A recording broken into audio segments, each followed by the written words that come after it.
Hey everyone, welcome to part 2 of Security Confidential's episode with retired Navy SEAL Mike Rice. Let's get back into it. Do you think it's going to be more the future of war that we see with more and more kind of drone strikes and I don't want to say the word robotic fighting, but less and less boots on the ground infantry units and more cyberspace, drone warfare, that sort of thing? Yeah, that's a good question because there's a lot of different opinions on that. I think drones for sure are here to stay, and I think some of the other technology. I'll give you an example. So there was this big project the Army embarked on called Land Warrior, and it was this effort to inject technology into infantry squads and provide this kind of connected systems that would allow the command and control of these infantry units in a more kind of holistic way. And not much came out of Land Warrior Project from what I could tell. And I tell you, one of the biggest reasons is for those of us who've been on the ground, there's a lot going on. So when you're walking, right, you're talking, you're trying to maintain situational awareness, you're on the radio. As an officer, I would sometimes have 2 radios, and I'd have somebody talking in both ears, and then I've got my senior enlisted talking to me as well. So I got literally 3 people talking to me at the same time. So you've got all this going on, and you're trying to wear night vision goggles, which, by the way, right now have no depth perception. So wearing NVGs at night when you're stomping around the hills of Afghanistan is not easy. Mm-hmm. It's not easy at all, even just without all that other stuff I described going on. So things like these connected soldier systems, there needs to be, and there is, I think, an effort to try to make them more useful instead of just more crap we got to carry. Because that's another thing. We learned in Afghanistan especially, some of the areas in Afghanistan had some significant terrain and we learned that we had a phrase, light is right. Well, and so the guys were working very hard to lighten their loads and to get their gear, their kit. They tear tags off. It was just like the mountaineers do, all the ice climbers and mountain climbers and things. They go as light as they can. We had the same kind of approach. We really tried to lighten up our gear, only take what we absolutely needed.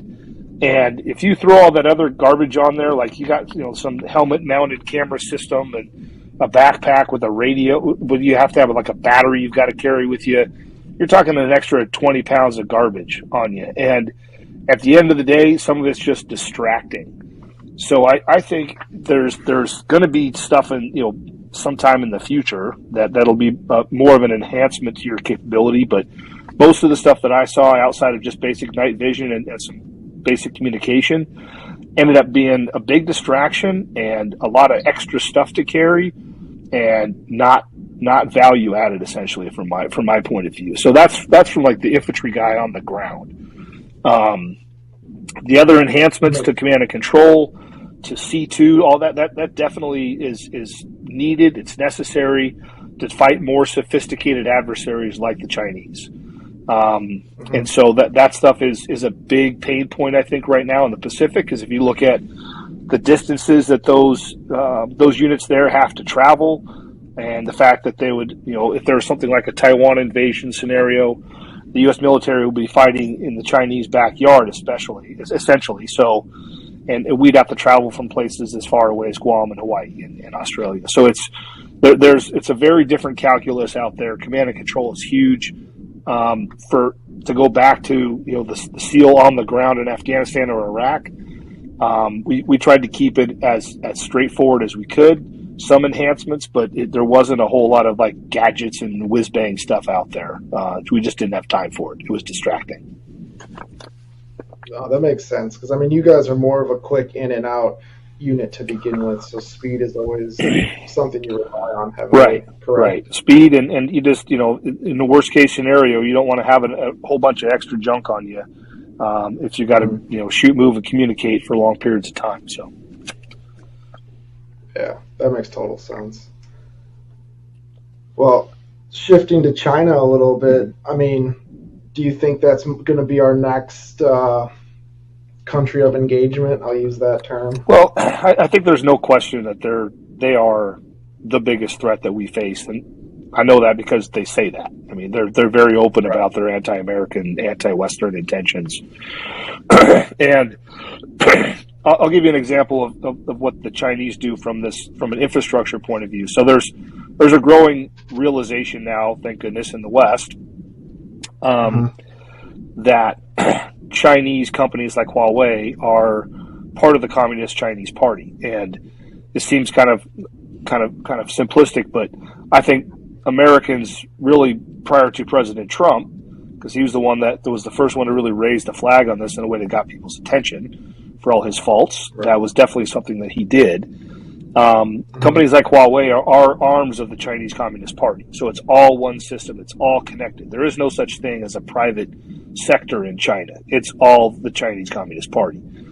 And so they use Huawei, for example, in Bahrain. So when I went there, I was able to interact with some government folks that were pretty sophisticated in this. And they were actively fighting against Chinese attempts to tap into Fifth Fleet command and control systems. They did it all the time. And they were able to do this because Huawei had built out all of the telecommunication infrastructure in Bahrain.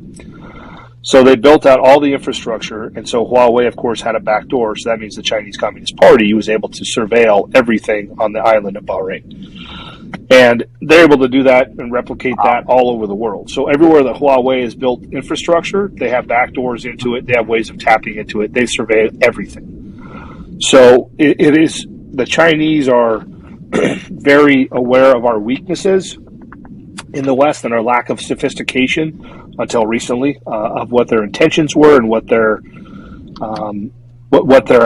actions and the way that they leverage their own companies, like I mentioned, Huawei. And so I think that the Chinese are, and they're playing all kinds of these different asymmetric ways of attacking us here in the United States. Of course, they have all kinds of people that are embedded in our university systems. They communicate and they steal information and send it back to the Communist Chinese Party all the time. Our university systems are inundated with Communist Chinese spies. And there are all kinds of ways that they leverage their ability to pressure Chinese Americans through family ties back to China. This is not anything that's controversial. This is a known fact that the Chinese Communist Party makes threats to people all the time that have families back in China. So they leverage that to get what they want. And they're able to understand that there's all kinds of stories about professors, Western professors, that are just simply bribed by the Communist Chinese to give away secrets.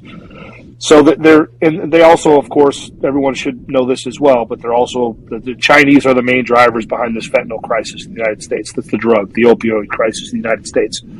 The Chinese provide the precursors directly to the Mexican drug cartels, who put the precursors together and make fentanyl, and then they ship it across our porous southern border. They're doing this because they know that it actively weakens our country.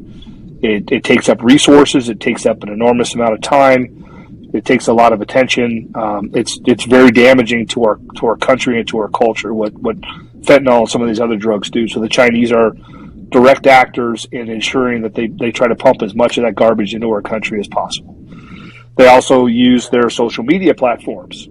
Again, this is nothing controversial. Everyone should know this. TikTok, the rest of these Chinese applications, they leverage those to influence our young people in ways that is really should be concerning to every American who cares about our culture and our country.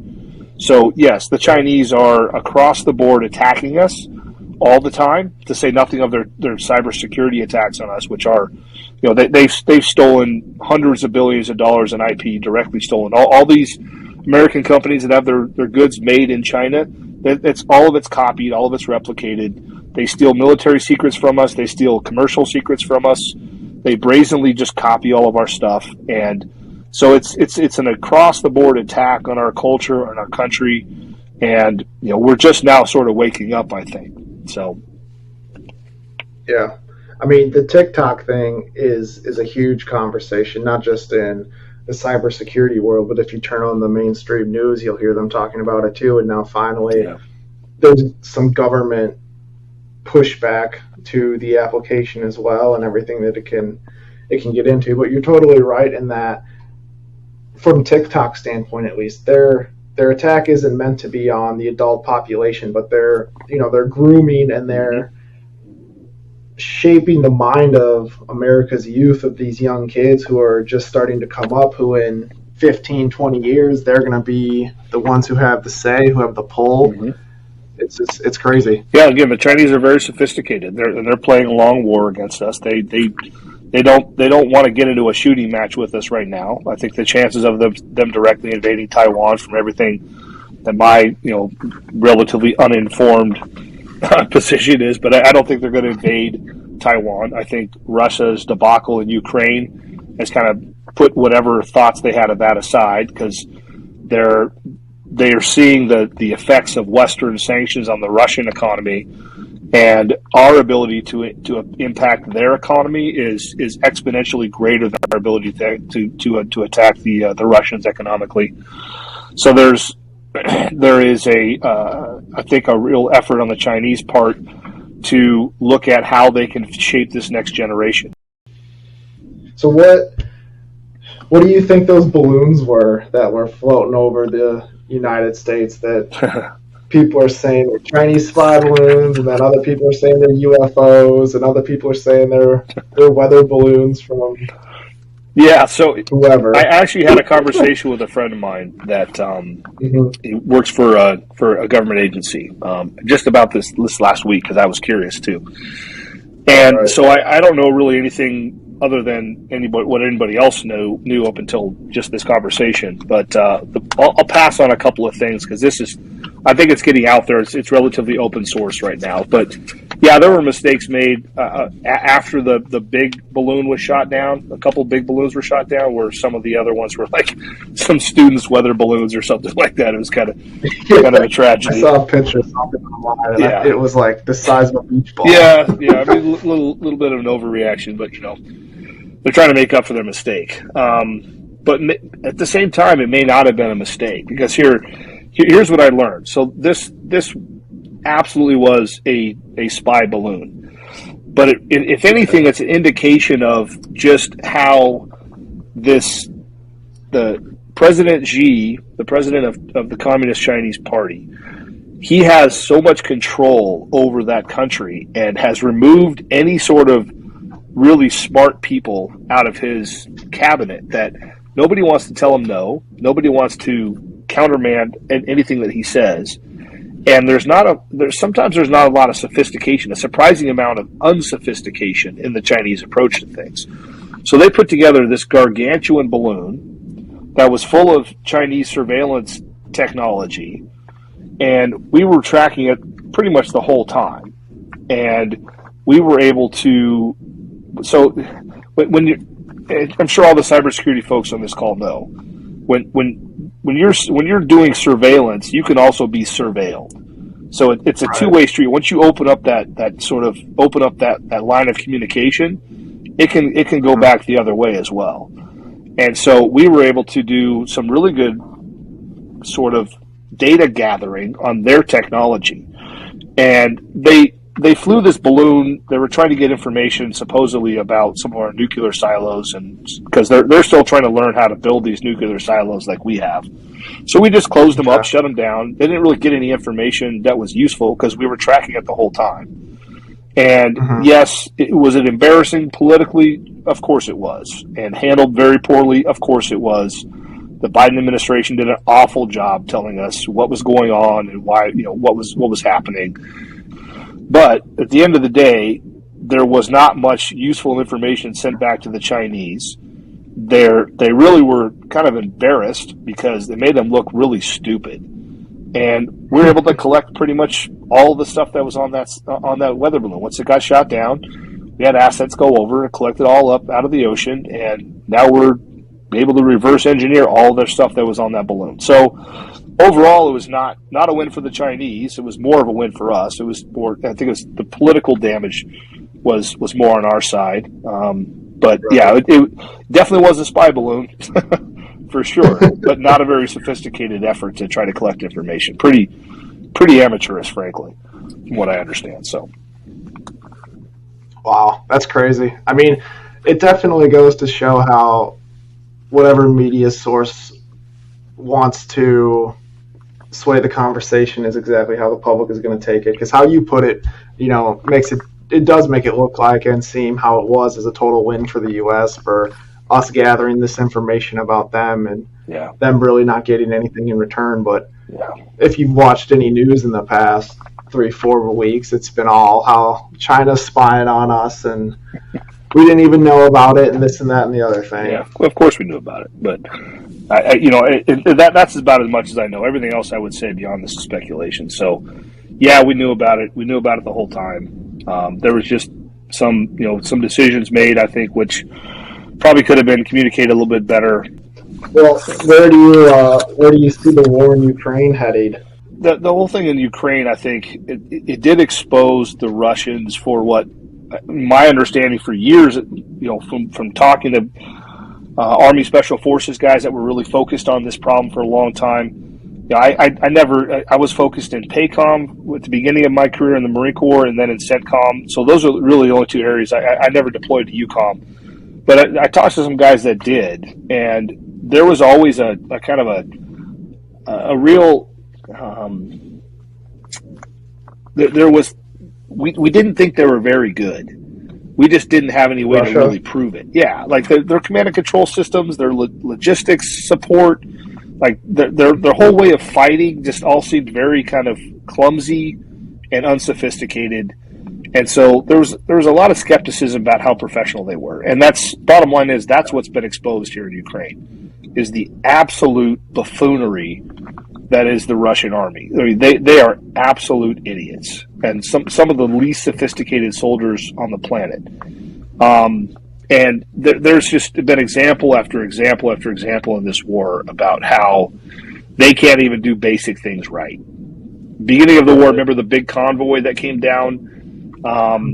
And some like 40-mile long convoy or something ridiculous, right? Thousands of vehicles. Well, they didn't bring enough fuel for them, so they ran out of fuel. So they all had to walk back.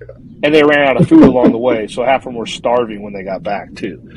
The ones that made it back. So, I mean, and they look at their armor tactics are very, very rudimentary, not very sophisticated. They've got some tough soldiers, but now they're throwing, Wagner Group, which has got a bunch of criminals. This is like classic, almost World War II style, like frontal assaults using criminals. So what is the Wagner Group exactly? Because I saw something on them today, and I didn't drill down into it too much, but it seems like they're just kind of mercenaries for hire. Yeah, that's what it is. Yeah, they're led by this politically connected guy. He's a friend of Putin's. And they do stuff like all around Africa and some other parts of the Middle East, and they've been in Syria for a long time now, and they're just there's some guys that have some military training. There's a lot of criminal types there, and they're just like a mercenary organization that go around and help out help Russian causes around the world, essentially. So, okay, yeah, wow, yeah, I mean, it makes a lot of sense as far as how bad Russia is performing, because in my opinion, and what little I know, if you look at the size of Russia and you look at the size of Ukraine, just from that aspect alone, you would think that they would just be able to go in there and roll that country in 3-4 weeks. Right. I mean, it should be a landslide victory for them. And the fact that we're going on a year now it just blows my mind. Yeah, it's essentially at a stalemate right now. So it's, I don't know. I mean, I honestly haven't spent a ton of time looking at it. I know some guys that are working hard to get stuff over to the Ukrainians that are giving them some supplies and Western stuff, and I think that's probably the right thing to do. I think this is not something which we should be tolerating from any country, and this isn't the 1820s or something, or the 1600s. I mean, you can't just be invading countries now. I mean, we're supposed to be a little bit more cultured as a species at this point, but Putin is a bit of a throwback. So and look, his perspective is he was feeling threatened by the expansion of NATO, and that's one of the positions that he's had, and I think there's some actual truth in that. Right. I think NATO has been kind of aggressively expanding towards the borders of Russia, and he's been warning them for a long time, don't do it, you better stop. And they continued to expand. The Europeans didn't think he would attack, and he certainly did. So I think it just goes to show, like, when you push somebody into a corner, where they feel like they're in a corner, they could respond in ways that don't make a lot of sense sometimes. So, but if you look at it from his point of view, he's defending his borders, he's defending his country. There's a lot of Russian speakers down there. It's kind of similar to what some of his justifications for invading Crimea as well. So it's part of his effort to keep his country physically secure. So. Mm-hmm. Yeah, I listened to some guys talking about it, and essentially they were kind of taking the position that what Putin is doing, what he's done, is the same that America would do if, China wanted to put a military base and bring Canada into their communist republic. Well, look what we did back in the 60s, right? When the Soviets tried to put missiles in Cuba. Yeah, I mean, yeah. So there is some. I think sometimes we need to be a little more introspective and realize, like, yeah, we in the United States are blessed with two large oceans on either side of us, and the geography of other places just is not quite the same. And yeah, so the Russians have been invaded many times in their history, and there's a sense of paranoia about those folks. So, and Putin has tapped into some of that paranoia and that nationalistic fervor, and yeah, he's trying to secure his country. But yeah, we wouldn't necessarily, I think, look at it the same if the Chinese, had established bases in Mexico or something, or they're trying to bring Mexico into some sort of alignment with them. But yeah. Well, with them pushing fentanyl through there, it might not be long before that's an actual reality. Well, yeah, that's our country really needs to get serious about this southern border issue. And I know we're getting way off topic here, but if you talk about threats to our country, Right. there's really, you want to come up with like a top 5, that southern border issue's got to be one of them. I mean, there's so many things that happen that are just weakening our country, and there are good people who are caught up in this. I mean, I've read some statistics about the fact that most of the girls that and young women, or even middle-aged women that embark on this journey, are raped along the way. They're exploited. There's just a ton of. It's a human tragedy, is what it is. It's a giant human tragedy with all kinds of politics being played. Yeah, no, you're totally right. You gotta fight for what you want, and sometimes that fight isn't necessarily a physical battle, but more of a just saying the truth, saying what's on your mind, saying what you believe, and there's got to be more of that. Thanks everyone for tuning in to this special episode of Security Confidential. If you guys like this style, the shorter videos broken up into series, please let us know in the comments below, and we'll continue to keep doing more of this stuff. Until next time,